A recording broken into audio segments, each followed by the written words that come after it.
setting new standards in podcast excellence. You have joined the WBT, fully focused on business and taxes. Here is your host, Michael Lodge.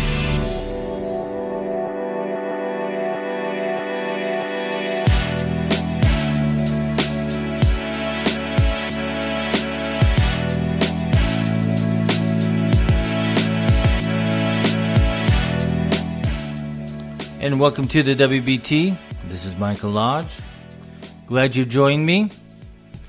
I tell you, Mondays are getting tougher and tougher to wake up. I don't know why. Maybe it's my age. Maybe it's because I need more things to do. I don't know. But it seems to me as though Mondays are getting tougher. It's the old age.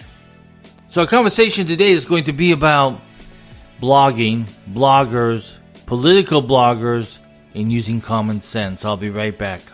This is brought to you by Lodge & Co., a business and tax advisory firm where your success is our goal. Call us today toll-free at 888-681-1518 or visit us at www.lodge-co.com and learn more about what we can do for you. Lodge & Co., your source for sound business and tax services.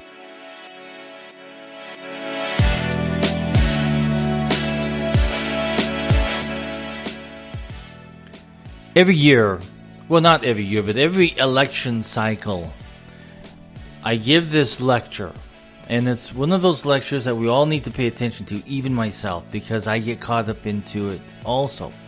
But during the political cycle, we see a lot of people on Twitter, on Facebook, on Instagram, on LinkedIn.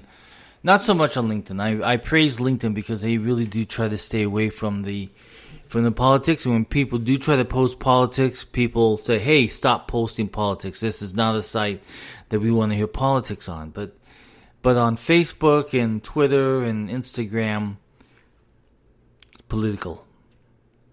You see a lot of political statements from a lot of bloggers. And they will give you all kinds of theories. They will give you all kinds of answers. They will give you all kinds of emotional things to drive you into their way of thinking. Because let me tell you why. Every blogger out there that's a political blogger has a political agenda. It could be left or it could be right, but it's a political agenda.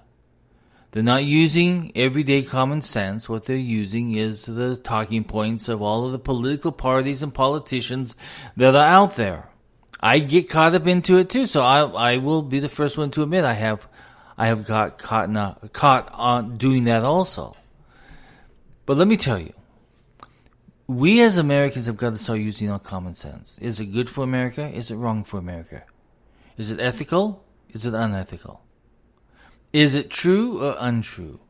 Does it make the common sense test that is good for all Americans and not just for myself or my political party? Those are the questions that we should ask every time that a politician opens his or her mouth and states something. Is it common sense? Does it make the common sense test? Remember, it's between good and bad. Common sense, uncommon sense. Stupid, smart. I mean, it can go on and on. But the main point is that if the political objective is good for America, that it will benefit all Americans, then we need to pay attention to it. But if it's going to be a political statement that is so vague, don't pay any attention to it because he'll never do it or she'll never do it. If it's a political statement that's going to cost trillions of dollars to do, forget it, because you and we don't have trillions of dollars to give away to the government anymore. So let's think about that. Those people who are trying to give away free things are stupid because it's taking money out of my pocket and out of your pocket. I know how to manage my money a lot better than the government does. I know how to manage my healthcare a lot better than the government does. I know how to do a whole bunch of things much better than what the government does. And you know, even under this administration, even though it's a Trump administration, you still see wasted money, especially wasted time. If people are running for higher public office and if they have wasted a lot of time doing nothing for the American people, we need to start thinking with common sense. We're not getting anything done.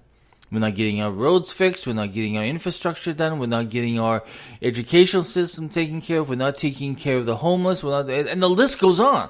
We can go on and on that you and I both can agree on that needs some attention. But if we see politicians not doing it, left or right, no matter, I don't care what side of the aisle they're on, then we have to make some better choices. If they're pushing one political agenda, and that's it, and they're not thinking about you and I and our children and our financial situation and our life in this country, then they're not for us. If they're going to push a political agenda that's going to cost us trillions and trillions of dollars more, they're not for us. You and I have got to be thinking about that. And I'm going to say one other thing. This idea of taxing the rich more and more, it doesn't do anything. They did it in Europe and it never did anything. They backed away from it because people were leaving those countries. It never worked. And then we have to ask ourselves, are they pushing a socialist agenda? If they're pushing a socialist agenda, America is not a socialist country. Why do you think so many people want to come here? Because they have the opportunity to do so much without the government being involved. But if you want to be a socialist country, then expect to have the government involved in every single aspect of your life. Where you send your children, how you teach them, how you make money, how much taxes you're going to pay, and then the list goes on. But if they're pushing that type of agenda, where everything's free and we as Americans have to pay for it. I remember so very well being in Denmark. And I was driving along in a taxi cab and I was asking him, so how are things here in Denmark? I had the same conversation in Rome too with another taxi cab driver. You want to get information? Talk to the taxi cab drivers because they seem to know what's going on in their countries. Because everything that the government does affects them. Anyway, so then the taxi cab driver in Denmark said, listen, do you know that to buy this car, I could never buy it by myself because the taxes are 150%. The taxes on my food are so high that I can no longer go to a movie, I can no longer do this, I can no longer do that, because I've got to give it to the government. And he said, I want to come to America. My brother's in America, and I want to go to America because I know I can do so much more. That's why so many people in Denmark, they do not drive that many cars. They're driving, or they're riding on not motorcycles, but they're riding on bicycles. You go to the train station and there are 3 layers of bicycles because everybody rides their bike to the train station and then takes the train to wherever they need to go to work. They do not have enough money to afford to run an automobile because taxes are so high. Because they've got to pay for everybody's education, which they're getting fed up with now because so many of these students, instead of finishing their degrees in 4 years, they're going 5-6 years because they each get $1,000 a month. Who wants to give up a free $1,000 a month? And people want to go socialist because everything's free. Well, America was not built that way. America was built that we each go out, we get jobs, we get trained, we get education, and we do our work. Now, if you go into debt for education, that's your own fault because you don't have to. There are so many ways around that you don't need to go into debt. But you do it because you want to be in the highest name educational system out there. But there's so many different ways that you can go to college and leave college with very little debt. But you get sucked into that you think it's free money, but then you find out when you get out, it's not free anymore. You have to pay that back. And so you have $50,000, $60,000, even sometimes $100,000 in educational debt. Well, think about that the other way.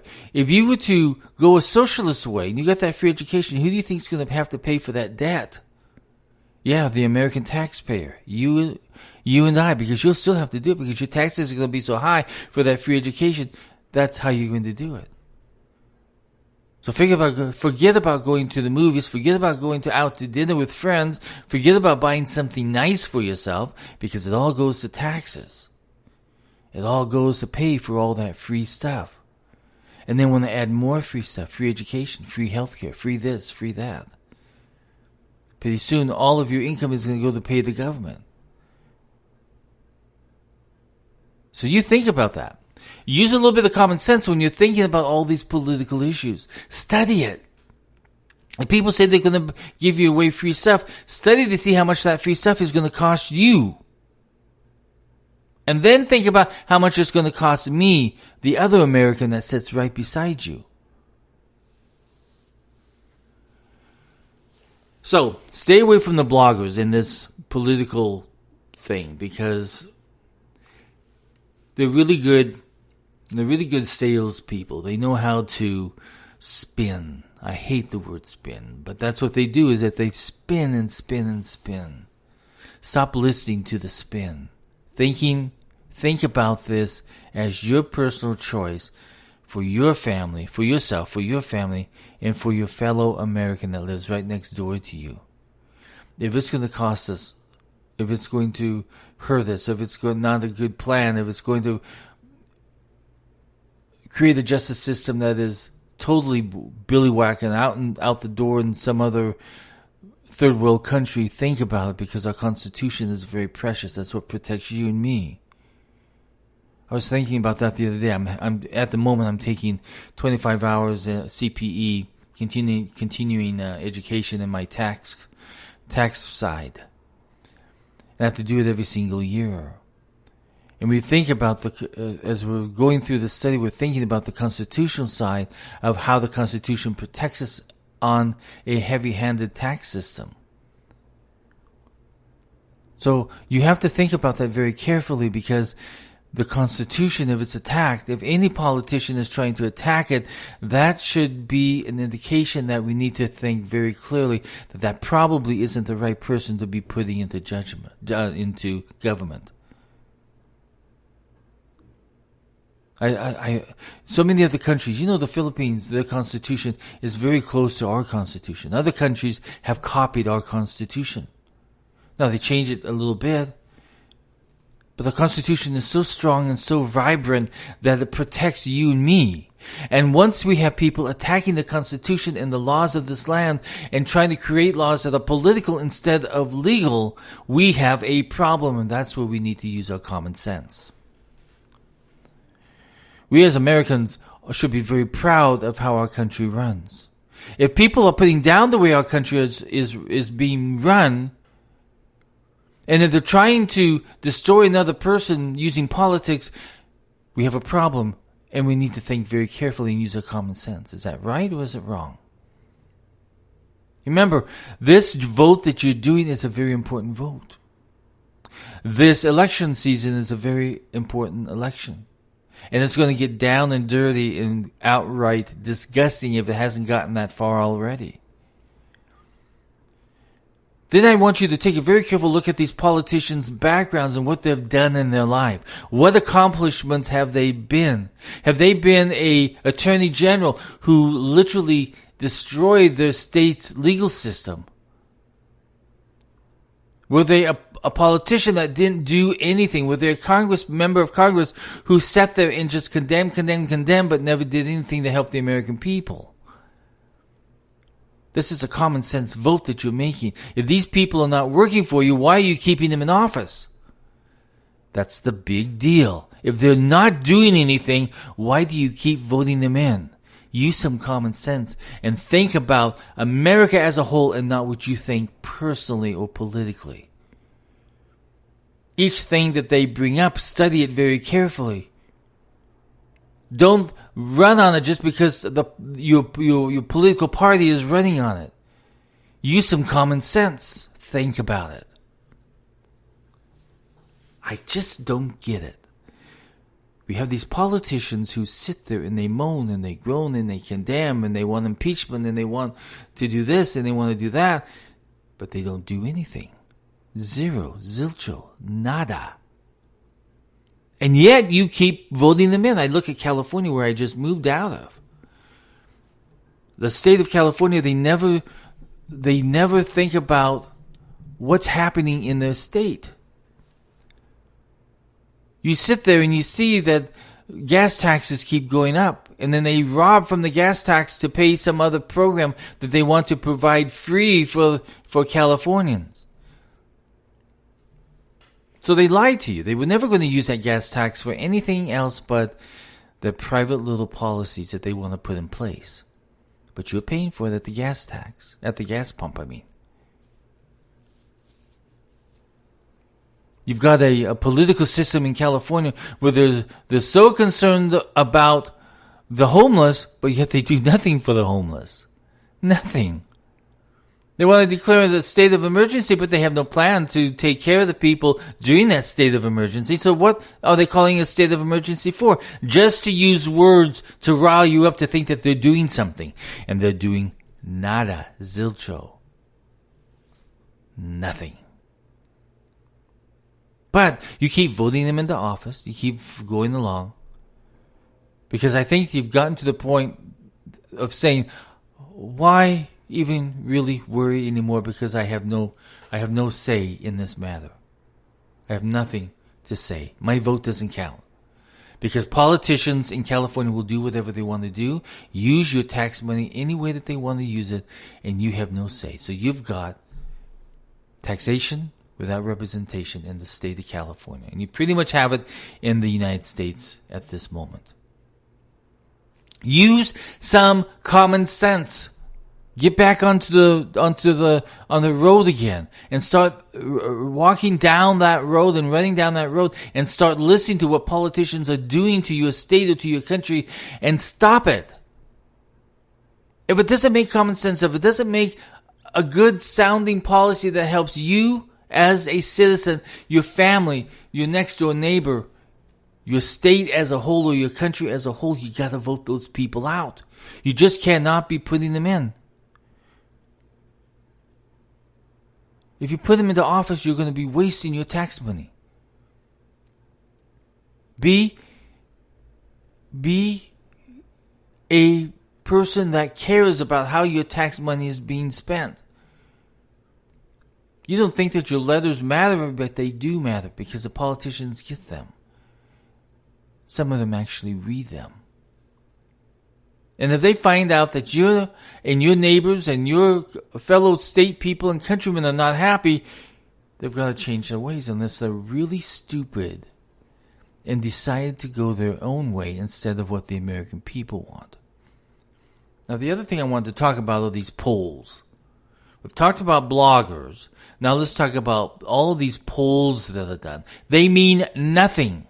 They didn't mean anything in the last election. They mean nothing now. People take words in those polls, are very tricky about this, and they bend them so that you will think either this way or that way. They will bend it to make you answer the question the way that they want you to answer the question. And you don't even know it. But that's what polls do. Polls are screwed up. Look at in 2016, everyone said, this person's going to win. She's going to win. The other person's not going to win. He's not going to win. But they failed to realize that this is an electorate and not a popular vote. And the electorate was put into place so that states like California doesn't control the power of who gets into office. The electorate spreads it out to the smaller communities who have a say. Their voice is heard also. If you allowed Florida, New York, and California, which are the biggest states, and also Texas, to determine who's going to be popular or who's going to be president based on a popular vote, then Wisconsin, Vermont, all these other smaller states, they do not have a say. They never will under a popular vote. That's why the founding fathers of our country were so smart in creating an equal way to have all states to have an equal voice. So, where does this leave us? Well, it puts us into the situation where we are voters, we have the right to vote, and we have the right to vote for whomever we want to, based upon our personal common sense judgments on what's good and what's lousy for America. And if you find a politician that has more lousy than good, you got to walk the other way. Remember, it's not just about your own political views, but it's how that individual will affect everyone's life in this nation.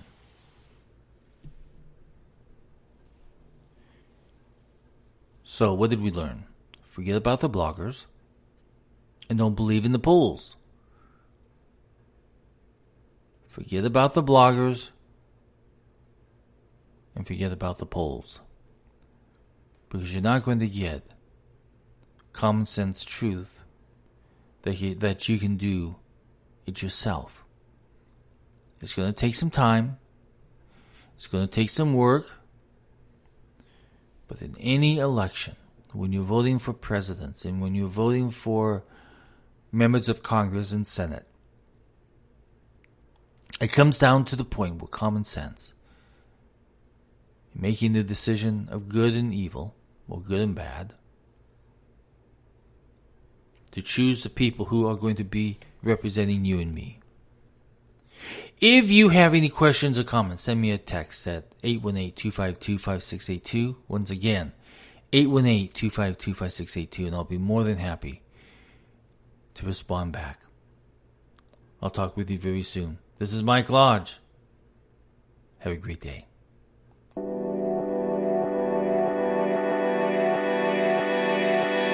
Thank you for listening to the WBT with Michael Lodge. Join us again tomorrow as we explore more about business and taxes.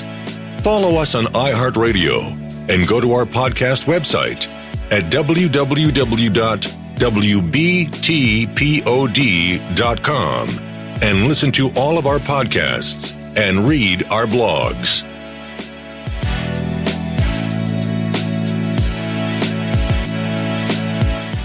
This podcast has been produced by Michael Lodge, fully focused on content.